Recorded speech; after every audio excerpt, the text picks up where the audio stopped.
Hello and welcome to another video. So this is going to be slightly different to a normal video. I haven't really done a video like this for quite a while, if ever. We're actually going to be going over the strategies I use to make sure I have a lot of packs for a new expansion. So with the new expansion coming up, I thought why not do this just before this, because then you guys might be able to follow some of these going into the next expansion, as my plans are usually over a 3-month period. So as soon as the expansion drops, I'm planning out for the next expansion and getting ready to have enough packs and stuff to open for you guys, and make sure I have enough cards that I can keep up with the videos and content for you. So this will be really helpful for a lot of you guys who've been playing for quite a while, as this strategy seems to work really well at remaining free to play and keeps you pretty stocked up on both cards and overall just things you can use, which is really nice. Otherwise, if you are a newer player, the strategy isn't going to be quite as good because it's going to be hard to get it initially rolled. Once you do start getting it rolled, you can just do it every 3 months and it works out perfectly fine. So starting us off, of course, you want to be able to do all your missions every single day. Completing those is nearly a guaranteed 100 rupees pretty much every day. I average about 100 a day just off these missions alone. Sometimes you'll get a little bit more, sometimes a little bit less. Sometimes you might get a pack, which is just better value overall to get than any of the missions normally. If I do get these low missions, I usually replace them. In this case, I actually replaced a private match mission for this top one, so that was a little bit better personally. But if you can complete private match missions easily, you may as well keep those and just re-roll something else. But trying to get those high value ones is always the way to go, and then just use any kind of deck to really finish these out, even if it takes a little bit of time and you can't do it all at once. Moving on to the next part, of course, the monthly score rewards is important. Gaining those, I can usually gain up to about 20,000 per month. That's usually my average. A lot of people can do a lot more, and if you can, that's going to help you in the long run. Being able to gain more will mean you'll have a lot more rupees to mess with as you get a few nice slots. And in the case of the 3rd month period, you actually get these upcoming card packs once you do eclipse a certain amount, so that's always going to be handy. Getting the early ones is also really easy, so you can get quite a few in the early things as well. So these are just the renewable stuff that's very, very simple, these two things, so they're really nice. So we'll go on to the next one, which is going to be arena stuff. So you have two options when it comes to arena. Ever since they added the Grand Prix, it's been absolutely amazing for gaining rupees. It really helps bolster those out and can really easily gain you a lot. So looking at these are great.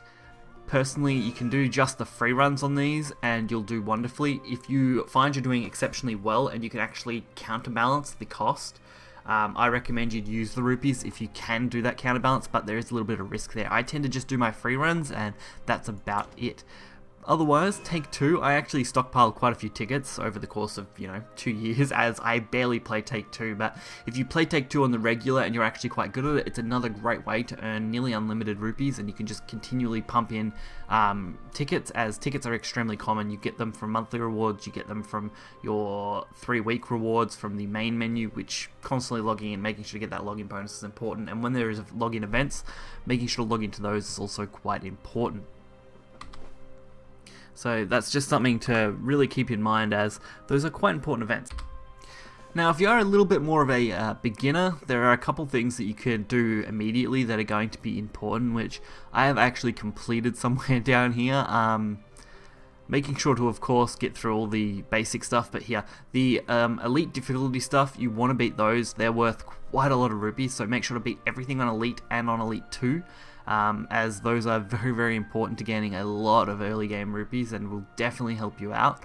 Do all your story mission stuff, because that's also worth quite a lot as well. Things that, if you haven't done those, definitely do them if you are more of a beginner. They will definitely help get you started. Outside of those, once you reach level 100 with a craft, you will start getting these every 10 level missions, which will get you 400 rupees per one. I've actually finished almost every single one except for Forest here, and I hopefully will have that done before the next expansion drops, but we'll just have to wait and see on timing for that.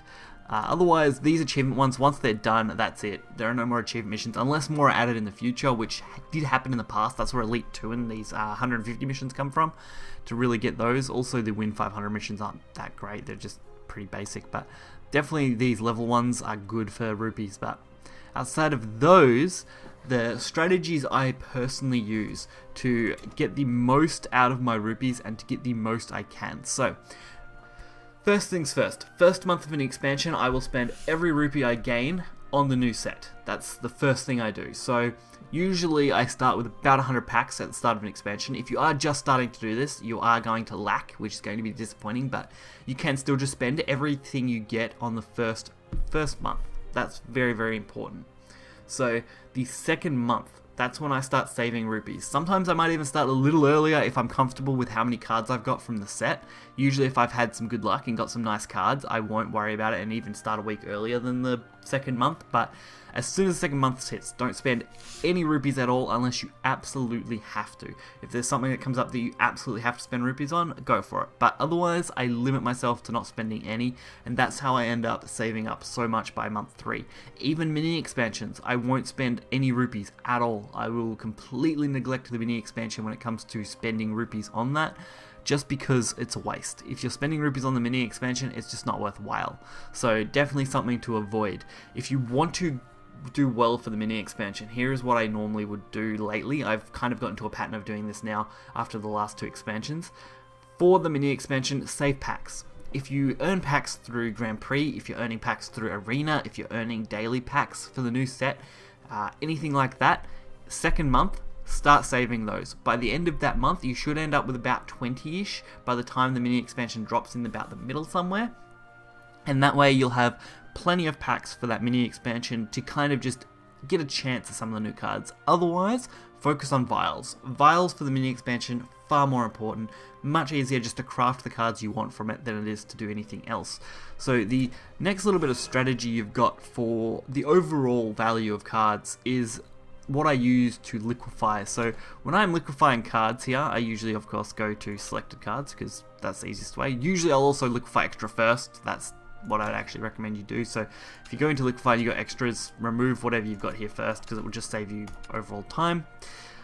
Once I go into here, usually it takes a while because I have 187 pages worth of cards, but if you know you've only got rotation packs, you can kind of limit this. I will go through, if I've got cards like this, see how I have 2 fairy circle, I have 2 animated fairy circle, go in here, we'll throw 1 up there. Now I've got 3 of one card and that's fine. If you're not a fan of animated cards, you can also vial those in the opposite way. So I always make sure I have 3 of a card if I've got it. So I rarely will ever liquefy legendaries that I don't have 3 or less of, unless it's absolutely useless legendary that I don't want anymore. But when it comes to bronze and silvers, I make sure I always have 3 of everything. That's the staple that I start with because it means I have absolutely every single card I could need. And if you do this strategy and you end up with about 100 packs by the start of an expansion, you can pretty much guarantee that you're going to get every single bronze and silver card. Pretty much straight off the bat. That's just how it works. It works out just the math, you end up with the exact right amount. So doing that strategy really helps. You should end up with about 100 packs if you follow everything else I've done. Once, like I said, the first 3 months will be rough, but once you get past those 3 months, doing this every 3 months will work out, and you will be able to play free-to-play pretty easily, but it does take a little bit of dedication. You can't just, sit back and instantly have stuff, and you can't just start out and instantly have stuff. It's going to be hard, especially for beginners. If you're jumping straight in, this might be very free-to-play, but you're going to be limited to maybe 1 or 2 decks until you can get this strategy going, which is a little rough on beginners especially. I'd highly recommend against ever vialing entire classes, as I feel like that's the worst way to really get started.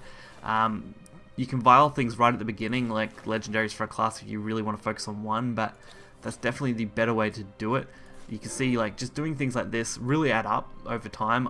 Even if you just have bronze and silvers, I can usually get, at the start of a new expansion, I'm usually over 10k vials pretty easily. I can craft usually somewhere between 5 to 7 legendaries, which is fairly decent.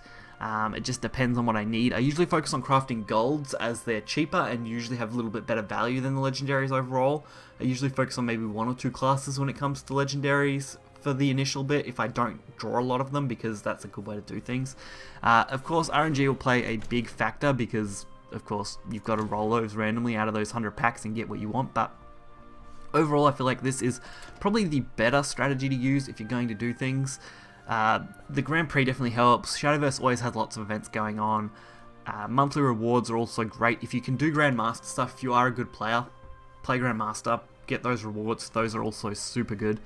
Outside of those though, just make sure to always complete stuff, especially with new story stuff coming out pretty regularly. You should be able to get things fairly often.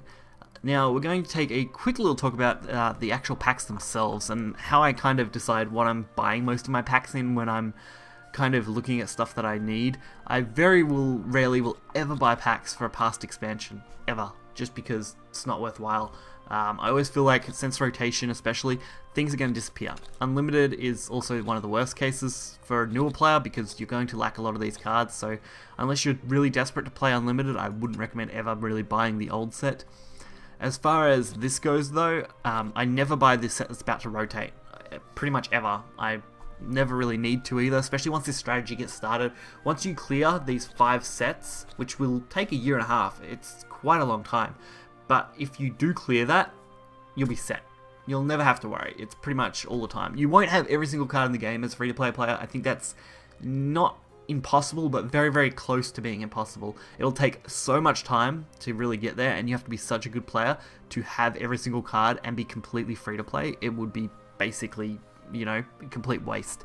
But if you are willing to put a bit of money into this, then you could definitely get every single card. I know a few people who have every single card, pretty much every expansion right when they launch, just because they spend a bit of money here and there to really get what they need. It's definitely not cheap to do so, but it's definitely an option that's there, and personally one that I avoid.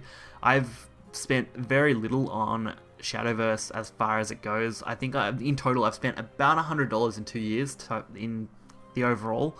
And that's been 90% on cosmetics. The only things I've bought that weren't cosmetic were a couple of pre-builds, and that was only when those pre-builds come out, and that's pretty much it. The room pre-build I even bought recently just for the alt art, I only bought that because I had extra left over from when I bought the leaders from the cosmetics, so it's really ironic that pretty much 99% free to play at this point, and it's been 2 years and I can still build most competitive decks and do most of that. So hopefully you guys have got a hang of this. I'll probably outline in the description the exact process of everything, just so you guys have an easier outline than having to rewatch this video. I wanted to make this video for a long time, I just haven't really known where to start, and I wasn't sure whether I wanted to make it just kind of a rambly video, whether I wanted to go super in depth with everything, and we may go more in depth in the future, but I feel like I really want you guys to know what I do so you guys can get the hang of this, as I feel like it's definitely going to help some people who don't know how to really kick off expansions and where to start. So definitely follow these instructions if you're looking to play free to play. If you've got any better advice, definitely leave it in the comments. Personally, I think this is the best. After 2 years of experience and playing 90% free to play, I've got to say this has worked out the best for me. As you can see right now, I've almost eclipsed 100 packs worth of rupees, and that doesn't even include the upcoming packs that I'm going to have available. You usually get somewhere close to 10 when the expansion drops. You can usually get fairly decent ones from the monthly rewards as well, so you're going to have a good amount. So hopefully you guys enjoyed this. Hit the like button and subscribe for more content, and I'll catch you guys next time.